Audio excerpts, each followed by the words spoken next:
Good morning students, I am सार्थक गुप्ता और आज मैं एक बार फिर आपके सामने हाजिर हूँ। क्लास 9th जो हमारा पहले अभी टॉपिक चल रहा था, chapter 2 physical features of India का, ये हमारा इसका 5th वीडियो है। इसके पहले मैंने इसके 4 वीडियो बनाए हैं जिसमें मैंने आपको इस चैप्टर के बारे में, हिमालय माउंटेन्स के बारे में, जो हमारा डेजर्ट एरिया है उसके बारे में और भी कई सारे टॉपिक्स के बारे में मैंने आपको इसके पहले बताया, आप वो देख सकते हैं। ये हमारा 5th वीडियो जिसमें हम डिस्कस करेंगे ज्योग्राफी का chapter 2 physical features of India class 9।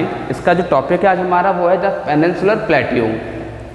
Peninsular plateau के बारे में आज हम पढ़ेंगे। पहले तो हम ये जान लें कि पेनिनसुला होता क्या है।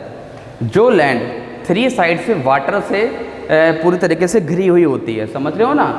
ये जैसे कि लैंड है, यहाँ वाटर, यहाँ वाटर, यहाँ वाटर, समझे। और एक साइड लैंड हो, जैसे कि हमारा इंडिया है। इंडिया आप देखिए वेस्ट ईस्ट साउथ, तीनों साइड से सी से कवर अप है और ऊपर केवल लैंड से कनेक्टेड है, समझ रहे हो ना।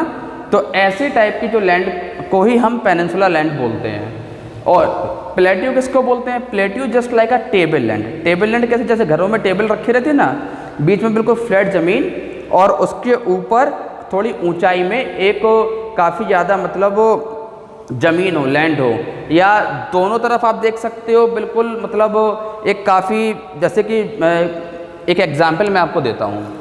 सपोज दैट ये एक लैंड है, ज़मीन है, तो यहाँ नीचे एरिया बिल्कुल समतल है और थोड़ी ऊंचाई पर आकर एक लैंड है, फ्लैट लैंड है, समझ रहे हो ना, दोनों साइड से। इसको बोलते हैं हम लोग प्लेट्यू।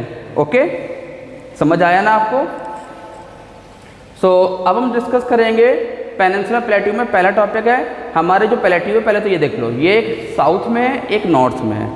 नॉर्थ वाले प्लेट्यू को हम लोग बोलते हैं द सेंट्रल हाईलैंड, साउथ में है हमारा डेक्कन प्लेट्यू, ठीक है ना। तो अब पहले हम बात करेंगे सेंट्रल हाईलैंड की। सेंट्रल हाईलैंड हमारा 2 पार्ट्स में डिवाइडेड है। वेस्ट में मालवा प्लेट्यू है और ईस्ट में छोटा नागपुर प्लेट्यू है, ठीक है ना। मालवा प्लेट्यू जो आपका है वो थोड़ा सा वाइड है। ओके, तो ईस्ट कहाँ, ये वाला पार्ट हो गया छोटा नागपुर प्लेट्यू, वेस्ट है आपका मालवा प्लेट्यू, ठीक है ना। ओके स्टूडेंट्स, समझ आया ना आपको। ये दोनों जो मैंने आपको बात बताई कि पेनिनसुला क्या है, प्लेट्यू किसको बोलते हैं, छोटा नागपुर प्लेट्यू कितने पार्ट्स में डिवाइड है, मालवा प्लेट्यू वेस्ट में, ईस्ट में आपका छोटा नागपुर प्लेट्यू है।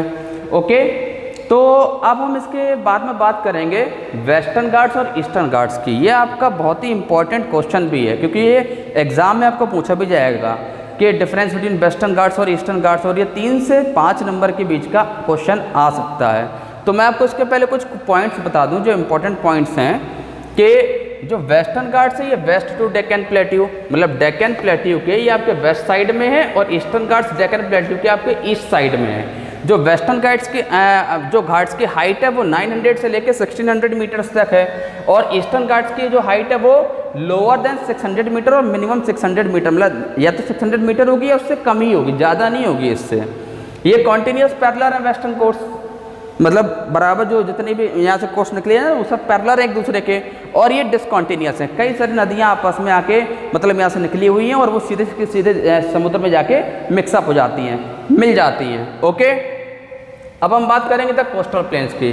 कोस्टल प्लेन्स में वेस्टर्न कोस्ट और ईस्टर्न कोस्ट। ओके, तो अब वेस्टर्न कोस्ट में जैसे कि ये मुंबई, और मुंबई के बाद यहाँ पे छोटा सा पार्ट आता है गोवा, समझे ना।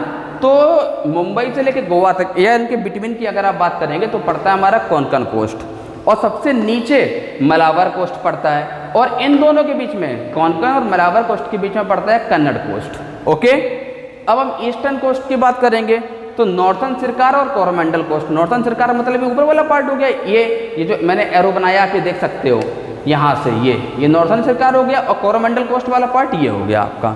Okay, any doubt? कोई डाउट हो तो कमेंट सेक्शन में मुझे तुरंत कमेंट करना और उससे पूछना, मैं आपको तुरंत ही उसमें बताऊंगा, ठीक है ना। तो ये वाला पार्ट हो गया। तो ये आपको पूरा पेनिनसुला प्लेट्यू जिस तरीके से ये आपको पूरा समझ आया ना। Okay, any doubt? कोई प्रॉब्लम है? नहीं है ना। अब मैं आगे बढ़ता हूँ। The island groups of India. India में 2 आइलैंड ग्रुप्स हैं, एक है लक्षद्वीप आइलैंड और दूसरा है अंडमान एंड निकोबार आइलैंड।